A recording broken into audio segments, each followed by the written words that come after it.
Deep within the labyrinth, there is far worse things to face than a Cenobite. Through its twists and turns, narrow hallways and winding maze, the engineer also calls this place home.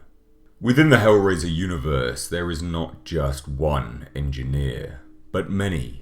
However, the engineer is the only one of his kind to have revealed himself, and the only one of his kind that has been seen to actively participate in the actions of a Gash, a group of Cenobites. What the engineer actually is open for debate, though the running theory is that he and the others were once human. Millions of years ago, they stumbled upon a way to open Hell's gates, and across their time within Hell and the Labyrinth, they have changed, twisted, and become some grotesque being far removed from their former humanity. The engineer in appearance seems to have a skin blended with scales, with fiery orange eyes reminiscent of a cat and a scorpion-like tail, and with needle-sharp teeth. Characteristics of the engineer are unlike anything a human would do. It hangs upside down, using its back legs to hold onto the walls of the labyrinth and propel itself.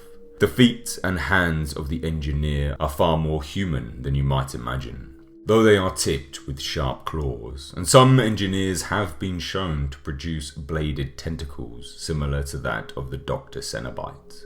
Originally, the engineer was to have a head similar to a cone of white fire that shone with the brilliance of a minor sun, or at least that was Clive Barker's original vision for the being. It would also make torture devices for the Cenobites and ensured the lament configuration continued being passed on.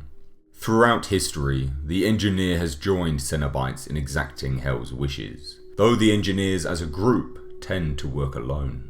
In 1991, the engineer was seen alongside Saucy Jack and his Cenobite Gash, as they were summoned by Glenda when she unlocked the Heart of Damnation puzzle.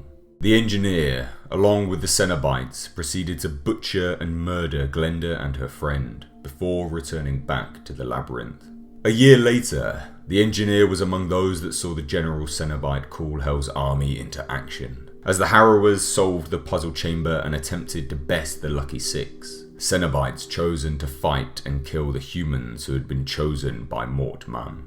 The engineer can also be seen in the Hellraiser movie timeline. When Kirsty opens the gateway to the labyrinth, she proceeds to walk into the hallways after hearing a baby's cry. All that she found was the engineer though, and it chased her through the labyrinth, either an attempt to kill her or contain her for the Cenobites. The engineer can also be seen later in the movie coming from a closet to attack Kirsty once again. The engineer was always one of those interesting concepts in the Hellraiser universe. To me, I believe it's highly likely it was a human who stumbled into Hell centuries, even millennia ago, and over time, the corruption of Hell, the Leviathan, and all that is evil within that dimension seeped into that human, changing him, twisting him, altering him beyond anything he previously physically resembled. So, is this a creature that caught your eye when you watched the original movie? If so, what were your first thoughts and what do you think now? Let me know down below in the comments section, and if you want to see more Hellraiser related videos, then hit the subscribe button to stay notified of all my future content. If you did enjoy this video, then please consider leaving it a like and subscribing to the channel for more in the future. If you want to support me and the channel, then please head on over to my Patreon page, the link is in the description box. I've been Mr. H, and until next time, I'll catch you in the comments section.